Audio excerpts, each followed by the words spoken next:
بسم اللہ الرحمن الرحیم۔ اولاد کی پیدائش کے لیے دوسرا وظیفہ یہ ہے، اس وظیفے میں شب جمعہ میں نصف رات کے بعد مٹھائی یا حلوے کی ٹکڑے پر کسی ایسی جگہ بیٹھ کر جہاں کوئی نہ دیکھے مندرجہ ذیل آیت لکھے اور اسے عورت کو کھلائے اور پھر جمع کرے۔ 3 بار شب جمعہ کو یہ عمل کرے، انشاءاللہ اس عمل کے بابرکت سے ضرور بچہ پیدا ہوگا۔ نیچے یہ آیت لکھی گئی ہے، اس آیت کو بخوبی پڑھ لیں، اس کو لکھ کر عورت کو کھلائیں اور 3 جمعہ تک یہ عمل لازمی کریں۔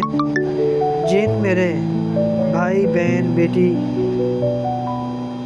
کو بچے نہیں ہوتے تو وہ یہ عمل لازمی کریں، انشاءاللہ تعالی بفضل اللہ اس کا بچہ پیدا ہوگا اور انشاءاللہ تعالی وہ صاحب اولاد ہوگا۔ آپ پریشان ہونے کی ضرورت نہیں ہے، اس عمل کو لازمی کریں، انشاءاللہ اللہ ہمارا حامی و ناصر ہوگا، کیونکہ اللہ تبارک و تعالی ہر بیماری کا علاج قرآن شریف میں لکھ دیا گیا ہے۔ جزاک اللہ خیرہ۔